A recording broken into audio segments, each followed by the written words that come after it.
Welcome to tonight's United Front Radio. I'm Daniela Walls, chair of the Tax Wall Street Party. Tonight we are joined by Dr. Webster Tarpley to discuss the big election on Tuesday, November 4th. Anyway, here to make some sense of it all is Webster Griffin Tarpley, who probably has quite a lot to say, so let's get right to it. Welcome back, Webster. How are you doing? Thank you, Jeff. How are you? I'm here, thank you. Very good. Very good. Well, let me try to spin out my analysis for a couple of minutes, if I can. Yeah, please. The first thing I would say to people is don't despair. This is still the New Deal America. This is not some other country. When you look at these Republican lunatics and ogres, and you look at the cowardice of the other side and their fecklessness, you wonder a little bit about where we are culturally. But I can also cite some extremely encouraging evidence, which is a little bit under the surface. Okay. This is New Deal America. Make no mistake. Franklin D. Roosevelt, long dead, is more powerful than any of these Lilliputians alive. And here are some examples, right? How about the idea of a legal minimum wage that came in with the Social Security Act of 1935? It's alive and well. Obama paid lip service, but never really fought, as he never seems to manage to fight for anything, even when it's something good. But we've had a number of places, states and indeed local jurisdictions, that have decided to take on the problem of the minimum wage by themselves, right? Federal minimum wage, a miserable $7.25 an hour. Here we got a whole series of states, 5 states, and this is a good sample. Nebraska, Alaska, Arkansas, South Dakota, Illinois. These are places where local forces were able to put the minimum wage on the state ballot, and people got to vote on it. So you got to vote directly, right? Do you want this, yes or no? And there was no Democratic Party in the way. There was no politically correct, global warming spouting, petty bourgeois, process reform obsessed Democratic Party with all their odious personalities in the way. So what do we get? You take your pick. It won by 18 points in Nebraska. I think in Alaska, if I'm not wrong, it's 38 points that it won by. Arkansas, 32 points. South Dakota, 10 points. And in Illinois, I don't have that figure, but it won there too. That was unfortunately only an advisory ballot to try to push the state legislature. In the city of San Francisco, it won by 38 points. So according to this, there's not much difference between Arkansas and Alaska, red, and San Francisco, ultra-liberal, right? No difference when it comes to the basic things. Should there be a minimum wage increase? Now, these are not, they're not what I would want. They're $1 to $2.50 increase in each case. The unions, the service employees obviously want $15. I would say $15 is the minimum you could talk about as being any kind of. Well, if you want to have a society that is able to get a job in this day and age and support itself, you've got to have $15 to $20. Rather than go off into each of these issues, I'm trying to get to the idea that this is still America. And of course, when you say the minimum wage, I've seen people now on MSNBC. They don't know economics. They say, "Well, if you make $20 an hour and the minimum wage goes up, that doesn't affect you in the least." The hell it doesn't. It raises the entire wage structure. In other words, everybody sooner or later moves up a notch or two. Correct. Because the whole structure of remuneration goes up. Now, let's also take a couple of other things. Who was, in some ways, the worst, the most cruel, and the most stupid Republican governor, right? The one who came in with all the venom of a Walker or a Snyder or a Kasich or a Scott or a LePage. And this time he lost because he didn't quite know how to manage the demagogy of the part. It is Corbett of Pennsylvania. Pennsylvania kicked him out by a whopping majority. This is very little mentioned, right? This is a huge state. It's called the Keystone State. It's a very typical state. It's rural. It's urban. It has Appalachia. It has Philadelphia. It has the Philadelphia suburbs. It's Great Lakes. It's Middle Atlantic. It's Appalachia. It's whatever you want. And they defeated the fascist Republican governor. And then let's take a couple of other examples. Who was perhaps the most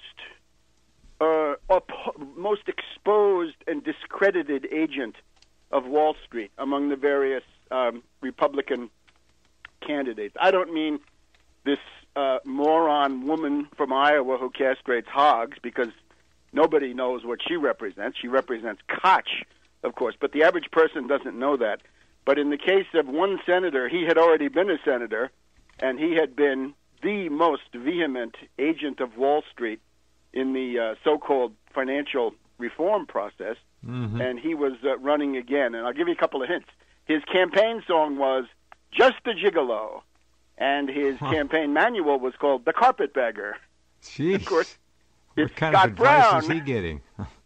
Scott Brown, who went from Massachusetts to New Hampshire on a carpetbag trip, and he was defeated. And this is somebody who, remember, he had run for office with this typical cultural populist demagogy, right? In his case is, I drive a pickup truck.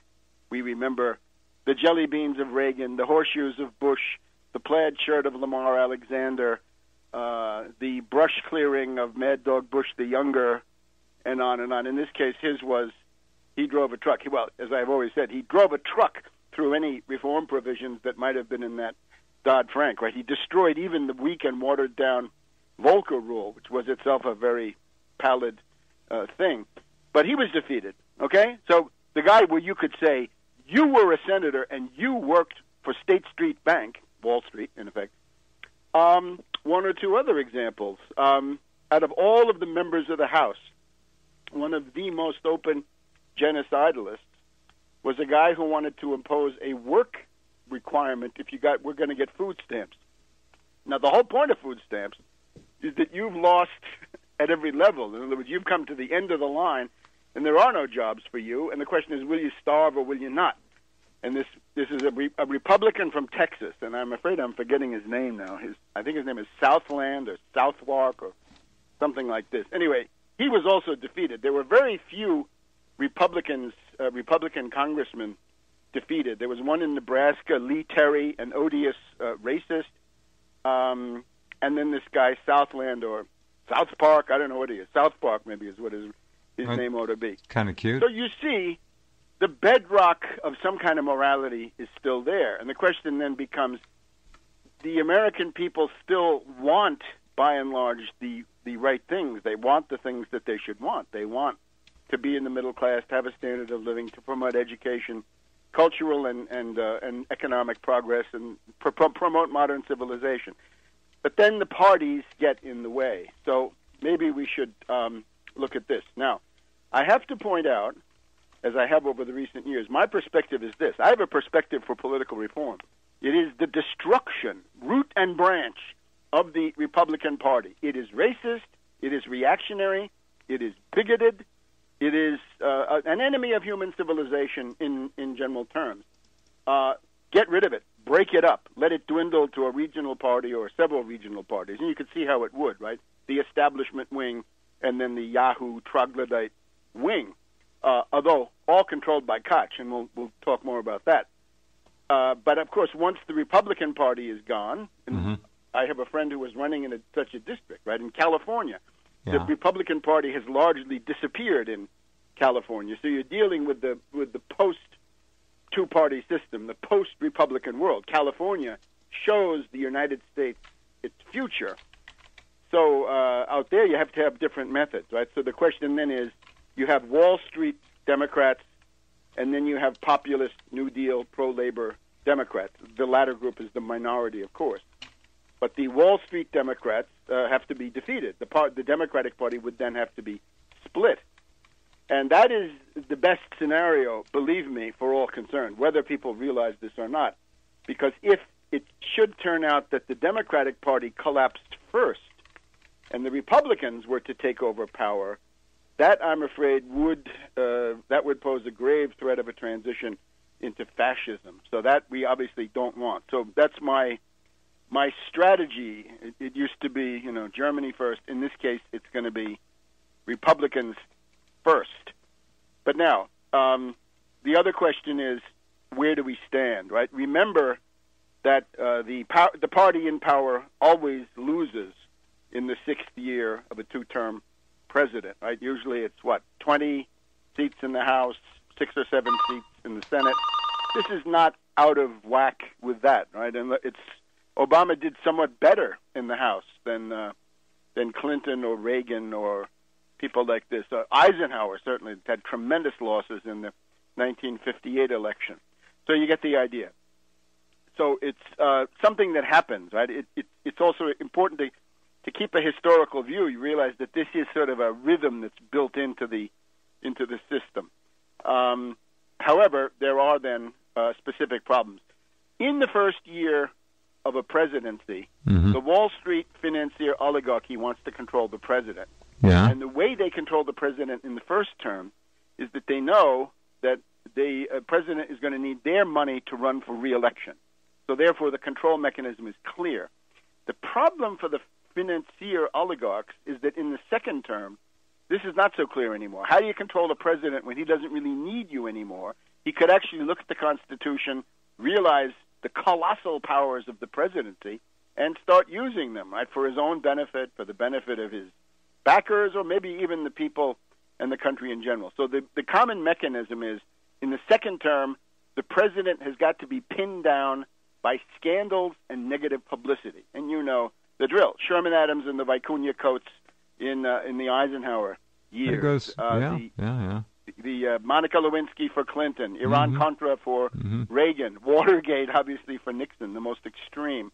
And in the case of Obama, a collection of... Webster, real quick, just 30 seconds. Was Watergate that extreme, really?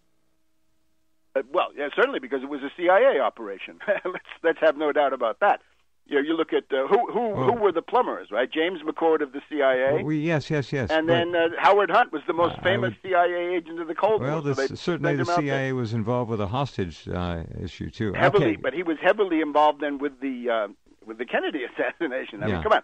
So those are the methods, right? The Kennedy assassination is a way of preempting all of this, because otherwise, with Kennedy, Wall Street would have faced the same problem between 65 and 69, and they would have wanted the Vietnam War and maybe not gotten it. So you get the idea.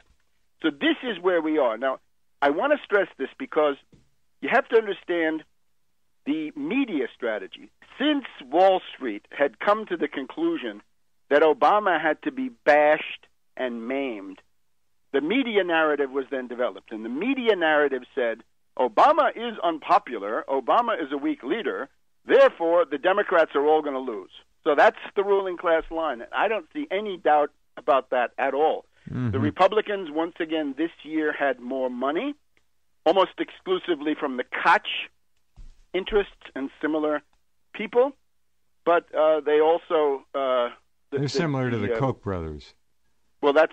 I think the Koch brothers are putting on airs, right? You know the old movie with W.C. Fields, and his name is written S-O-U-S-E, and he wants to be called Souse. Doesn't want to be a souse. He wants to have an accent aigu over the E. So wonderful. The main thing, though, is the media, right? There's a relentless negativity in the media narrative. If you watch Morning Joe on MSNBC, total negativity, pessimism regarding the Democrats. CBS, right? Look at Face the Nation this past week. An orgy of anti-Obama propaganda. The Cook Political Report. The Cook Political Report is supposed to be, a kind of an evaluation service, but they were in there, spreading defeatism, gloom and doom, impossible, and so forth. So that in the last couple of hours, this guy Charlie Cook, the head of the Cook Political Report, has offered his analysis of what happened, and he said it was the Democratic voters had fallen into despair. The despair of the Democratic voter, the slough of despond in poetry, but despondency. And what was the result? The Democratic voters did not vote. There was a 2/3 stay-at-home vote. 1/3 voted, and in particular, 30% of the black voters came out when that had been quite a bit higher in the previous election. So this is a voter suppression operation at a very high level, right? You spread pessimism; it's pointless. There's also the ugliness, right? The Republicans love to have mudslinging, acrimony, insults, vulgarity, because then people fall into despair. They give up. They stay home. They drink. They, go on vacation. God knows what they do. They just don't vote, right? Because they're hopeless, they're resigned, they're apathetic. And that is the greatest desire of the Republican Party is apathetic, resigned voters. Okay, so that I think is absolutely critical. One of the great things that the Republicans have done for the media have done for the Republicans in this is not to ask them what they will do. If you get a Republican on there, he starts off saying, "Oh well, we hate Obama, and my opponent voted with Obama 95% of the time, so that's an open and shut case." But wait a minute, what are you going to do? You're going to take over the House and the Senate or the governorship or whatever it is, and then what? What are you going to do? What are your intentions? What's your plan? What's your program? And this was very, very seldom asked, wasn't it? So much so that today we have Republicans coming out saying, well, the message of this election is that the people want to lower the corporate income tax from 35% to 20%. That was the you'd message? have to say, that is absolutely absurd. That is absolutely preposterous that anybody in large numbers voted for that. They did not. So it's absolutely crazy. Yeah. Here's another one. Obama is unpopular. Yeah, okay, Obama is unpopular. He deserves to be unpopular, no doubt about it. But how unpopular? Obama's sitting there a little bit over 40%. He's unpopular. He's negative, right? How about the Republican Congress, the Republican House? Where are they? They were down to about 6% at one point. 6-7% was their Were they bottom that level. low? I didn't know Yeah, that. sure. Go and take a look. 6%. It's called Gee. Real Clear Politics. Yeah. Will show you the approve, disapprove on the House or the Congress for the last several years. And you will see that they reached about 6%. By the time of the election, they were about 10, 12%. Because one of the reasons was that as the election approached, the mighty Wurlitzer of the controlled corporate media, the CIA, Wall Street media, began to start grinding it out, right? Obama is unpopular. The Republicans are going to win. So this had an effect of a little bit of an updraft for these odious Republicans from the House of Representatives, right? The cavemen, right? The barbarians, the primitives, the troglodytes, whatever you want to call them. So you could have, and I think the only pollster, I have to say, who was accurate about this is Stan Greenberg. Not Cook, not Rothenberg, not what's that guy's name? Whit Ayers? Ayers. No, not him. No, and not that Ayers. I don't Just think. joking. But I don't know. As Greenberg pointed out, the Republican Party is widely hated. They're hated for the government shutdown. They're hated for the default of the United States that was almost engineered by them. They are hated because the U.S. Debt was marked down by the international ratings agencies.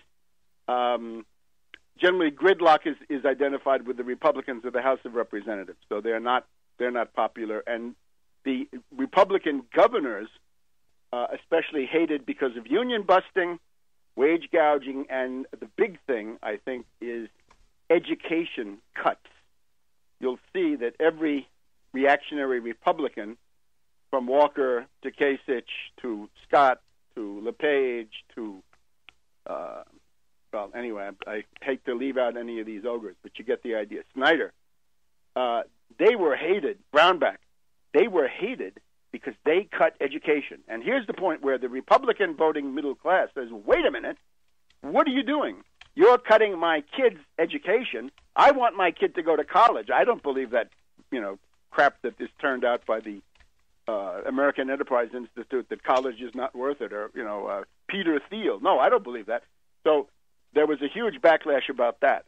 And there are a couple of sad states. There's Massachusetts, and then there's Maryland, unfortunately, right here, where we now have reactionary Republican governors that have crept in because they were not asked, what will you do?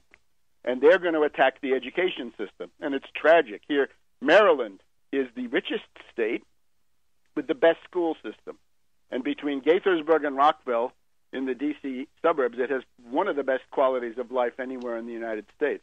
And you can kiss that goodbye because Larry Hogan has come to town, and what he's going to, you can see it, it's tragic. He's going to cut and gouge the education budget and use that to give tax windfall bonanzas to his rich friends. And then I hope there'll be a backlash. the one thing I would say is that Walker was able to do what he wanted to do in Wisconsin because he controlled the legislature. This Hogan here in Maryland does not and will not, as far as I can see. So, all right. Very good. You're on a roll here. We have to pause just for a couple of minutes. Hang on, and we'll come right back. What I don't know. Was this of any interest to you yesterday at all? Great interest, sure. It has to be. Okay. One of the things is you just voted yourself a war. Let's talk about that. Oh, the neocons are going to go crazy. All right, hang on. Back in a minute with Webster. Okay, and we're back talking to Webster Tarpley. The day after mopping up the blood. Not too much blood. All right, go ahead, Webster. There is blood. It is estimated that 17,000 Americans are going to die every year that reactionary Republican governors refuse the Medicaid expansion. Okay? That's Rick Perry. That's people like that. Right? They will not allow this cheap health care to be extended to poor people. Right? Similar. Yeah, well, Jesus, they allow the best health care to be extended to all the illegal aliens, and we get screwed. So how do we answer that? I don't share the rant on the illegal aliens, but maybe we get to that at the end. I don't care who it is, now. Webster. It's just okay, let me put it this way, please. Non-American citizens get the best health care by law, and Americans eat shit. Excuse my French. Well, that's the truth. The statistic that I have that I would have worked with, if I were Obama, 17,000 Americans are going to die this year because the Republicans refused the Medicaid expansion. And that's 3 times more than died in Iraq. That's a lot. That's a hefty figure. That's not quite genocide, but it's mass murder. The problem with Obama is there's no fight. There's no polemic.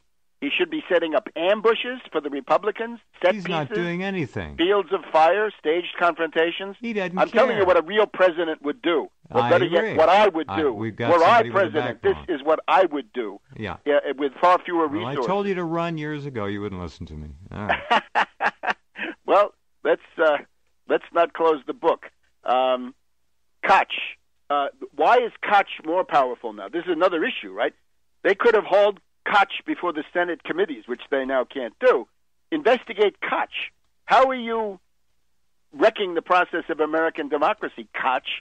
How much of your money comes from Red China, which wants to keep a weak United States and therefore pays to elect Republicans, right, who essentially destroy the country? The thing is, Karl Rove and company in the year 2012 they got a lot of money from rich people, and they promised victories with Romney and with many others, and they got very little. Most of that money was simply squandered. So it meant that the Republican donor class fled the scene. They were not going to be there for the Republicans, and the difference was made up, by and large, by the Koch brothers, the so-called Koch brothers, as they put on society airs.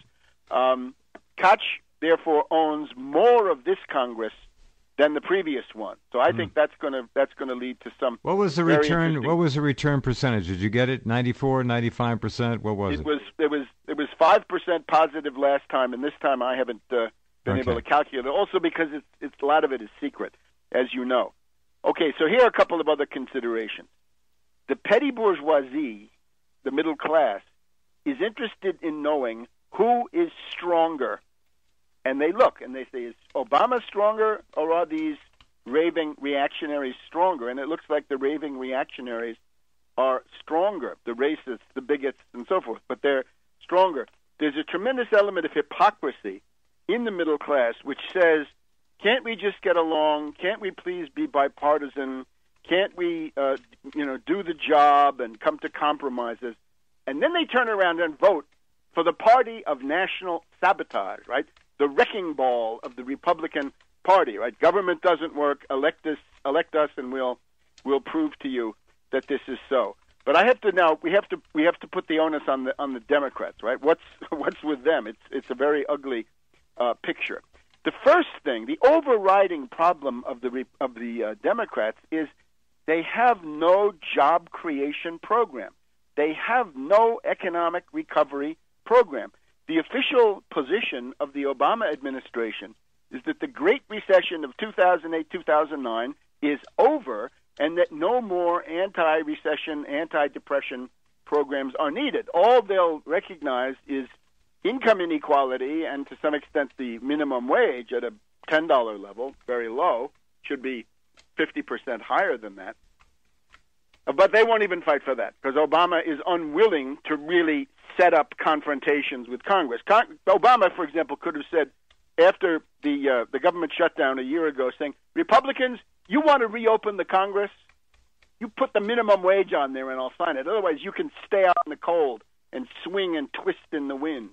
Or it could have been put on various budget bills and so forth. But he obviously didn't do this. Now, the jobs program, in other words, if you don't have mass traction economic demands working for you, you're doomed because we are in a world economic depression. It's more acute in certain countries from time to time, momentarily more acute now in Europe than in the United States, but slow down everywhere and world economic depression. So as long as that goes on, you've got to think about the recovery of the world from such an economic depression. Obama refused to do this. I remember going down to the Congress in 2013, working with some Democratic congressional officers, try to get some content into the Martin Luther King anniversary, right? The I Have a Dream in the summer of 2013, the 50th anniversary of that. And I met a very intelligent female staffer there, and she said, you know, the problem with the Obama White House is they only want to talk about war on women, immigration. They wanted to exploit the tragic possibilities of, cases like Trayvon Martin at that time, and similar things. And so where's your job program? Where's your recovery program, right? Where's your infrastructure program? This was not really a serious point. But now let's look at the other opportunities that they've thrown aside. Let's start with war, okay? War. You didn't hear much about war in this election, but war was absolutely an issue. McCain had come out in Santa Monica speech a little bit before the election saying, if we Republicans take over the Senate, John McCain will become the head of the Senate Senate Armed Services Committee, important post, and he will press for not one war but two, ground troops, land divisions, tanks, special forces for Syria and for Iraq. How about that? The American people, in their infinite ignorance, have just voted themselves not one, but two wars. And, of course, the problem is not so much the American people, although it is that, but that the Democrats should have been all over that. They should have been pounding that. If you remember the Mitt Romney 47% tape or the various tapes, the rape tapes from Aiken or Murdoch the Morlock in Indiana, you know what you can do with these tapes once you get them. Democrats didn't do that. They were silent about McCain. And McCain had another tremendous vulnerability, which we tried to exploit, that he had literally met with a kidnapper, a cannibal, and a caliph, right? A guy who had kidnapped Shiite pilgrims, a guy who had eaten a human heart on video, and the Caliph Ibrahim. So he's cavorting with ISIS. He's cavorting with the top terrorists in the world, and then turning around and demanding two wars. Yeah, that would have been a great issue, and he's practically the leader of the Republican Party. That's true. That's true. Yes, I agree. All right. I agree with then you. There's another tape. All right, hold on. We got to stop here. Secret tape. Okay. Hold on. We'll do the secret tape in about 2.5 minutes with Webster. Don't go away. Okay, right back to Webster Griffin Tarpley. All right, the secret tapes, Webster. We're on the edge of our chairs. The things that could have been used to profoundly punish the Republicans in the cycle would have been McCain promising two new wars, McCain cavorting with the kidnapper, the cannibal, and the caliph, terrorists, ISIS, and then the Mitch McConnell, David Koch tape, where Mitch is asked, what are you going to do if you take over? And he said, well, we're going to use riders, we're going to use budget reconciliation, we can dictate everything with 51 votes if we have the House. And then he said, there will be no increase in the minimum wage, there will be no extension of unemployment benefits, and there will be no relief for students crushed by high-interest student debt. That was passed over in silence. Really, the only one who made anything out of that was Allison Grimes there in Kentucky, who it seemed to me showed certain fighting instincts. Right, some of her ads were rather radical. Some of her statements attacking Mitch and Koch, the Mitch and Koch show, but that was not picked up by the Democrats in general. The other one would have been Ebola. Right, the center of the epidemic is in Texas. The cases come from Dallas.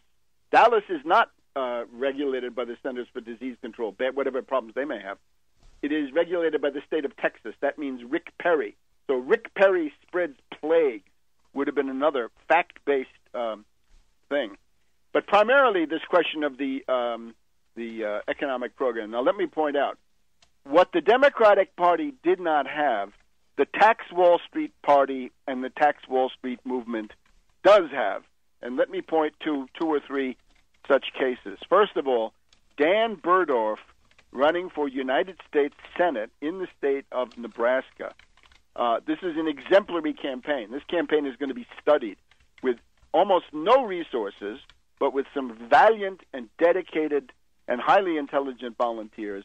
He fell short of getting on the ballot, but was nevertheless able to establish himself as a registered write-in candidate. And as far as I know, we're still waiting for the number of votes.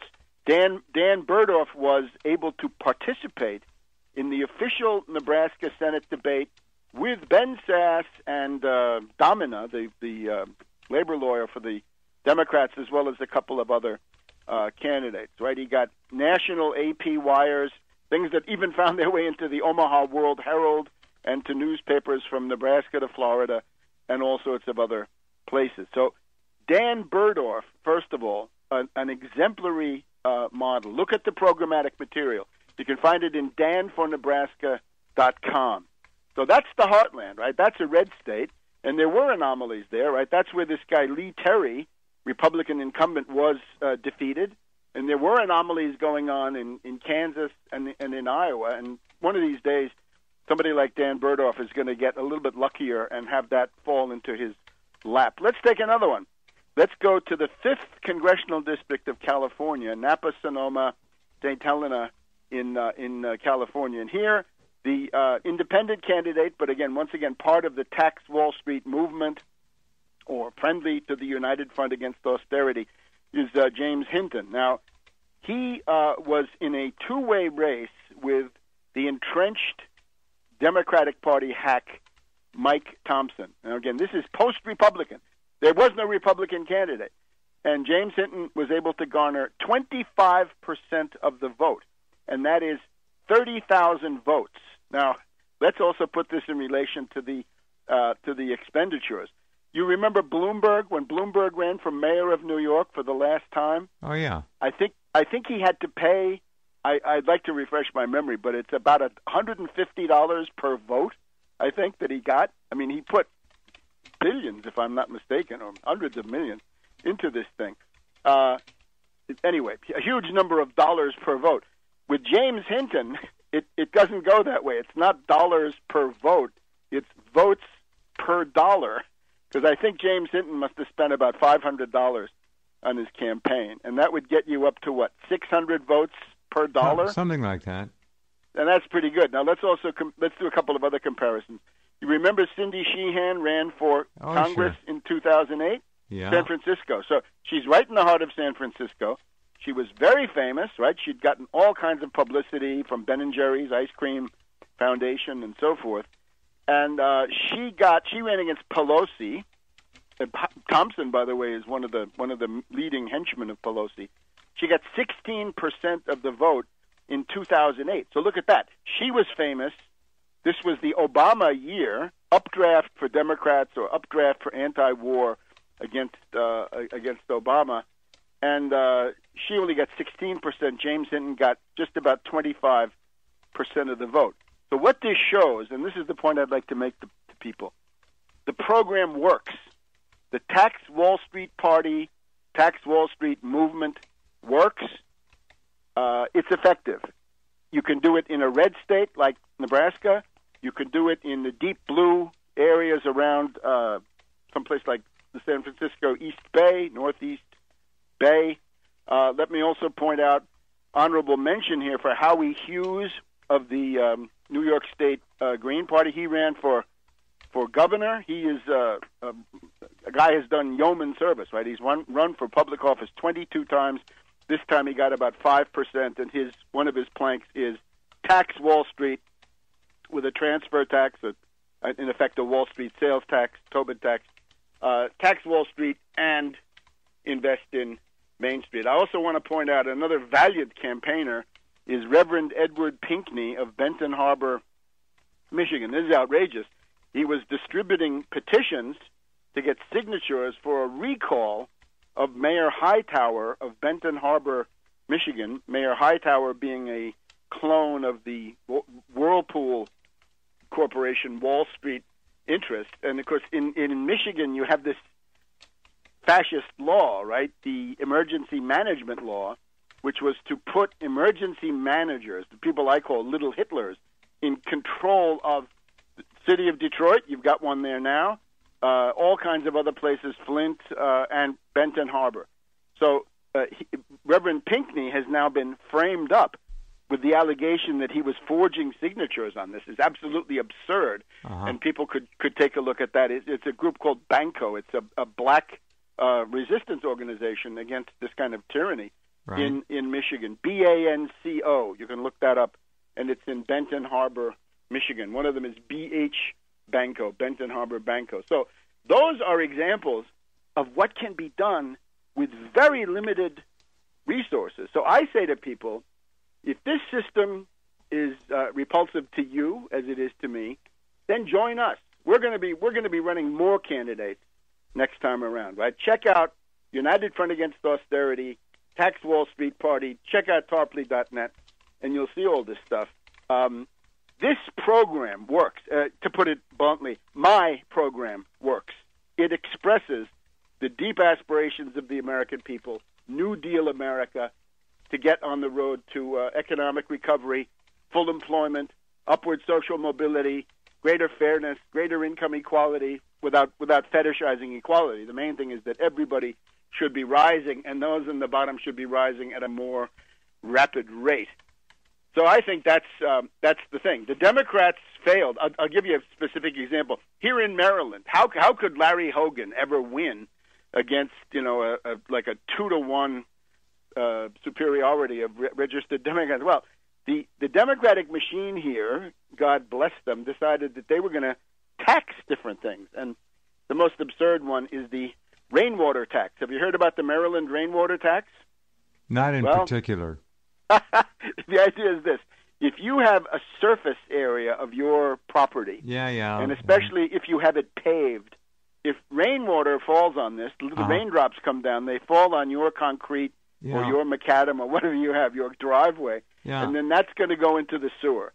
And that's where they want you to pay a fee, a tax, for the amount of water. They're going to charge us to breathe pretty soon, Webster. Right, fine. Carbon footprint. And the alternative to that is, if you don't like that, you better be for the 1% Wall Street sales tax, because this is obviously penny ante stuff. It's the Tarpley tax. The biggest river of money in human history, or the history of the universe, flows from Wall Street to the Chicago options markets and all around the world. You start skimming off 1% of that. Things get very interesting. Howie Hawkins in New York calculated that about $20 billion that could have solved most of the problems of the state of New York are lost because the state insists on refunding the tax which is collected, giving that back to Wall Street, because Wall Street says otherwise they'll go to Jersey, which they never will, right? There's no glamour in Hoboken. There's glamour on Wall Street, right? You can't move Wall Street to Hoboken. It wouldn't be Wall Street anymore. So you get the idea. Now, Obama, what could Obama have done? There's a million things he could have done. He could have talked about the 17,000 people that are going to die if Medicaid is not extended. He could have launched. He could have launched all kinds of things against Koch. He could have said, "Hey, the idea of refinancing all student loans at 0.75%, almost 0%, out of the Federal Reserve. That's a good idea. Let's force the Republicans to vote on that." One of the things people notice, the youth did not vote for Obama, right? Well, why should they?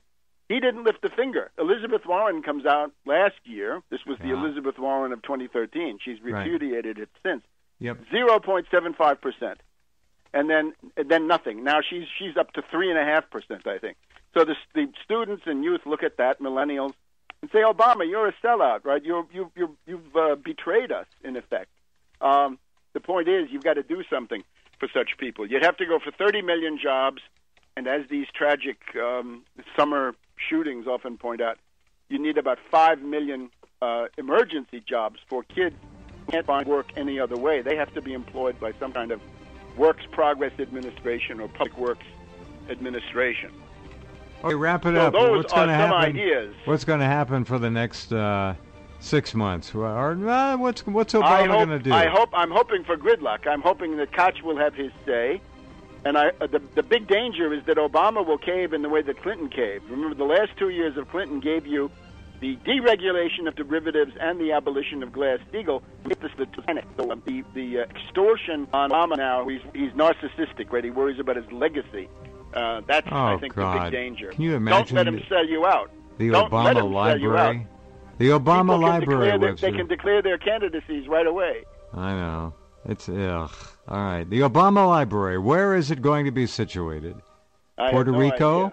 Let's stick it in Puerto Rico. I or have no British idea. Guiana. All right. Thanks. See that you was soon. Bye-bye. always good. Take care. Good night. Bye.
Ladies and gentlemen, the very word secrecy is repugnant in a free and open society, and we are, as a people, inherently and historically opposed to secret societies, to secret oaths, and to secret proceedings.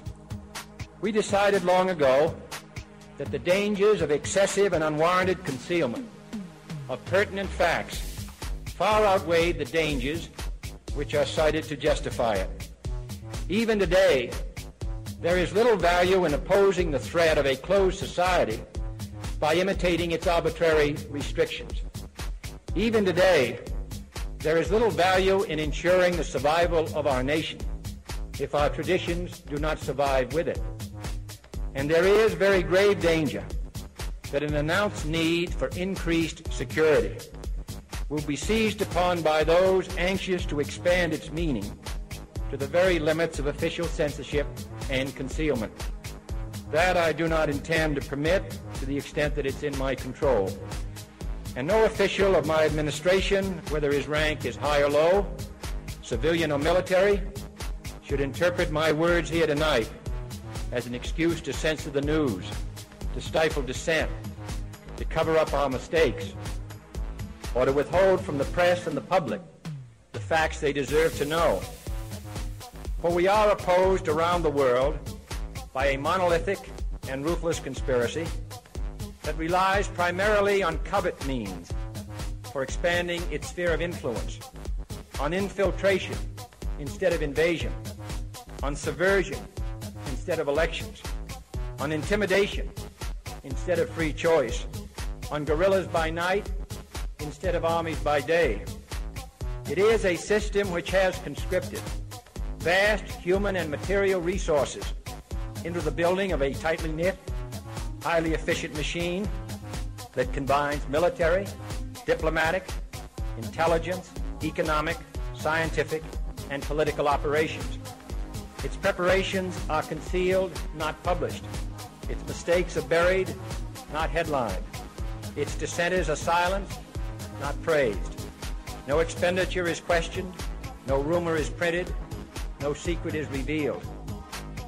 No president should fear public scrutiny of his program, for from that scrutiny comes understanding, and from that understanding comes support or opposition, and both are necessary.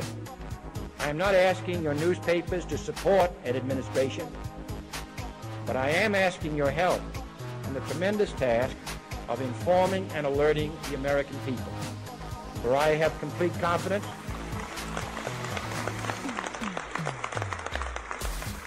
in the response and dedication of our citizens whenever they are fully informed. I not only could not stifle controversy among your readers, I welcome it. This administration intends to be candid about its errors, for as a wise man once said, an error doesn't become a mistake until you refuse to correct it. We intend to accept full responsibility for our errors, and we expect you to point them out when we miss them. Without debate, without criticism, no administration and no country can succeed, and no republic can survive. That is why the Athenian lawmaker Solon decreed it a crime for any citizen to shrink from controversy.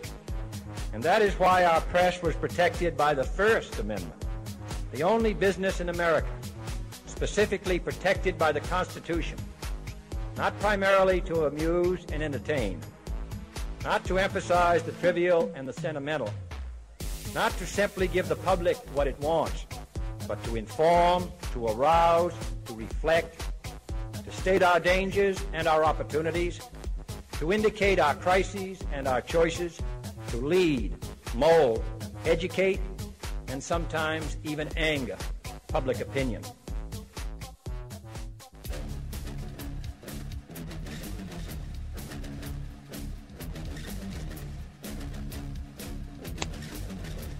We also have a history of kind of moving in and out of Pakistan.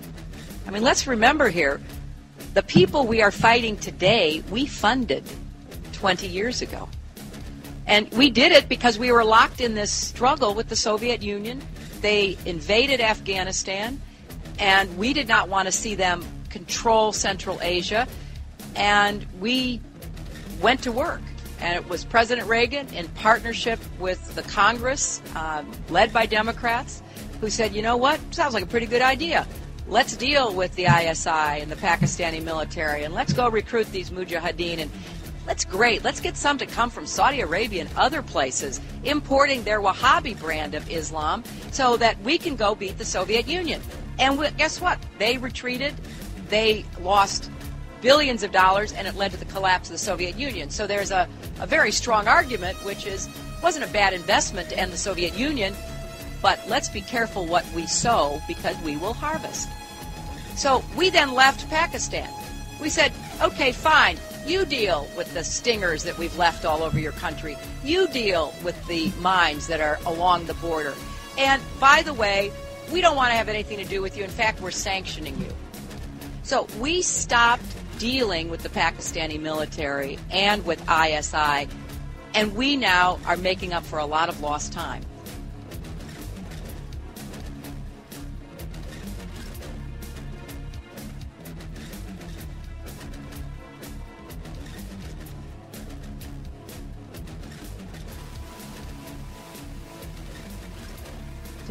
To be fair, we had helped to create the problem we're now fighting. How? Because when the Soviet Union invaded Afghanistan, we had this brilliant idea that we were going to come to Pakistan and create a force of mujahideen, equip them with Stinger missiles and everything else to go after the Soviets inside Afghanistan. And we were successful. The Soviets left Afghanistan, and then we said, great, goodbye, leaving these trained people who were fanatical in Afghanistan and Pakistan, leaving them well armed, creating a mess, frankly, that at the time we didn't really recognize. We were just so happy to see the Soviet Union fall, and we thought, okay, fine, we're okay now. Everything's going to be so much better. Now you look back, the people we're fighting today, we were supporting in the fight against the Soviets. The situation recently in Uganda, we have Al-Shabaab, another terrorist group, and who is, it looks like terrorism is just going global again in another area. Are we in any way going to get involved in that, in Al-Shabaab? Well, we have supported what's called AMISOM, the African Union Mission, which uses Ugandan troops and troops from Burundi. In fact, the reason why Al-Shabaab went after the people in Kampala is because Uganda has been going after them inside Somalia. And we have been fully supportive of that. We're not in any way contemplating U.S. forces, but we want to support Africans fighting for Africa, and we will continue to support those who will take on Al-Shabaab, which is no longer a threat just inside Somalia, but as you rightly point out, is spreading its tentacles beyond that. Let me ask you one final question. There's a big uproar in this country now about this new pat-downs that are going on as people try to get on airplanes. Now, do you think that this is necessary in the war against terrorism, or should we take another look at this? Well, Bob, I think that we have to be constantly asking ourselves, how do we calculate the risk? And, sometimes we don't calculate it correctly. We either overstate it or understate it.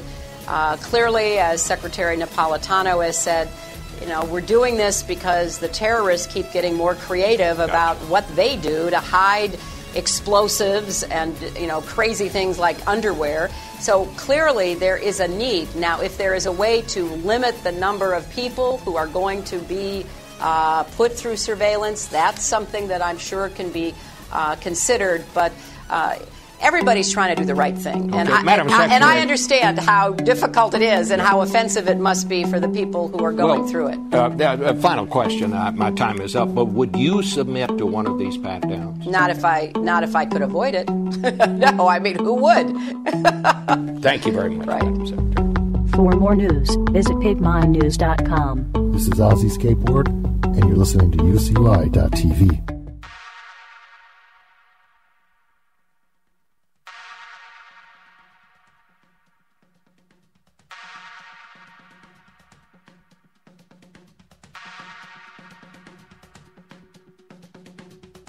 Well, Wolf, just 2 months ago, President Obama was slammed for saying he didn't have a strategy yet for Syria. Now the president seeking to review a plan for Syria, including the eventual removal of Syrian President Bashar al-Assad. The president and his advisors coming to the realization you are not going to defeat ISIS without a plan to get rid of Assad, who the U.S. and many of the allies see as the reason ISIS has been able to gain strength in the country. It's really an admission. The initial strategy to confront ISIS in Iraq first and then take on Syria was a major miscalculation. In just the past week, the National Security Team has met 4 times, including one meeting chaired by the President, Wolf, to discuss how the Syria strategy will fit into the overall strategy of combating ISIS. So how are the allies, the coalition partners, if you will, reacting to this new emerging strategy? Well, Wolf, many of the president's advisors, Secretary Kerry, Defense Secretary Hagel, recently we understand, have been calling for a more robust strategy in Syria. And when Secretary Kerry and General John Allen, who's the envoy to the global coalition, travel across the globe, they're talking with the allies. Some are saying, listen, the strategy to defeat ISIS only works if there's a more coherent plan for Syria's future. Secretary Kerry intensifying talks with allies. Arab diplomats tell CNN Kerry, Allen, and others have been pushing for a political roadmap, ultimately transitioning Assad from power. The U.S. went after ISIS in Iraq, first hoping that it would give the U.S. time to vet, train, and arm a moderate rebel force who would then go after ISIS, eventually Assad's regime. But officials now realize they don't have the time to go after Iraq first because the administration is battling the opposition is battling 2 fronts, the regime and ISIS, and could be obliterated by the time the U.S. pivots from Syria to Iraq. So talk about expanding and accelerating the train and equip program with allies. Wolf, the vetting of those rebels hasn't even started yet. It's going to be very difficult And you also don't have a viable plan for an opposition, a political opposition in Syria. But we understand that Secretary Kerry, key Arab allies, Turkey, the UAE, Saudi Arabia, even Russia involved. And Secretary Kerry has mentioned this on the margins of nuclear talks to Iranian Foreign Minister Zarif. So they're really hoping everybody can at least agree on a political transition. It's going to take a lot of time. And eventually they do want to see President Assad out, but maybe maintain a lot of the regime and the institutions of the state. The Iranians certainly don't want to see President Bashar al-Assad out. They're close allies. They're doing anything. So if they could have talks on the margins, as they say, that's probably not going to go very far with the Iranians.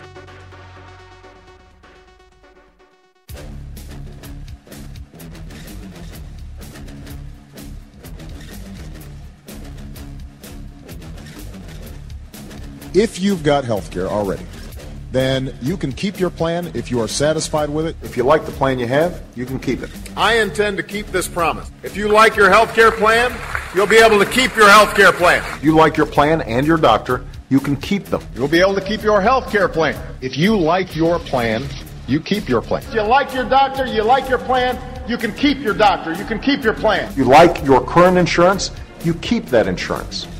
Period. End of story. If you've got health insurance, you can keep it. If you have insurance that you like, then you will be able to keep that insurance. If you like your health care plan, you keep your health care plan. Nobody's going to force you to leave your health care plan. If you like your health care plan, you will keep your plan. If you like your health care plan, you can keep your health care plan. If you like your health care plan, you can keep your health care plan. No matter what you've heard, if you like your doctor or health care plan, you can keep it. If you like your health care plan, you can keep your health care plan. If you like your private health insurance plan, you can keep it. If you like your private health insurance plan, you can keep your plan. Period. Nothing in this plan will require you or your employer to change the coverage of the doctor you have. If you are among the hundreds of millions of Americans who already have insurance, nothing in my plan will require you or your employer to change the coverage or the doctor you have. If you want to keep the health insurance you got, you can keep it. If you like your plan, you can keep your plan. If you like the insurance plan you have now, you can keep it. If you like your plan, you can keep your plan. So if you like your plan, you can keep your plan. If you like your plan, keep your plan. If you like your current insurance, you will keep your current insurance. If you like your insurance plan, you will keep it. If you're happy with what you got, nobody's changing it. If you're one of the more than 250 million Americans who already have health insurance, you will keep your health insurance. If you have health insurance, the only thing that changes for you is you're more secure. If you already have health care, the only thing this bill does is make sure that it's even more secure. If you've got health insurance, you keep your own insurance. Today, I want to speak plainly, clearly, honestly. If you already have health care, you don't have to do anything. And everyone who already has health insurance will keep the benefits and protections this law already has put into place. Period. Period. Period. End of story. You have or had one of these plans before the Affordable Care Act came into law, and you really liked that plan. What we said was you could keep it if it hasn't changed since the law's passed. The president apologizing for his repeated promise that everyone can keep their health care plans if they choose to under Obamacare. It's a rather stunning reversal because, as now everybody has heard him give assurance after assurance for years that if you like your plan, you're going to get to keep it. We, of course, know that to be false. The president spoke to Chuck Todd of MSNBC and responded to the anger that some Americans feel about that promise right now. I regret very much that what we intended to do, which is to make sure that everybody is moving into better plans because they want them as opposed to because they're forced into it, that we weren't as clear as we needed to be in terms of the changes that were taking place. And I want to do everything we can to make sure that people are finding themselves in a good position, a better position than they were before this law happened. And I am sorry that they are finding themselves in this situation based on assurances they got from me. We've got to work hard to make sure that they know we hear them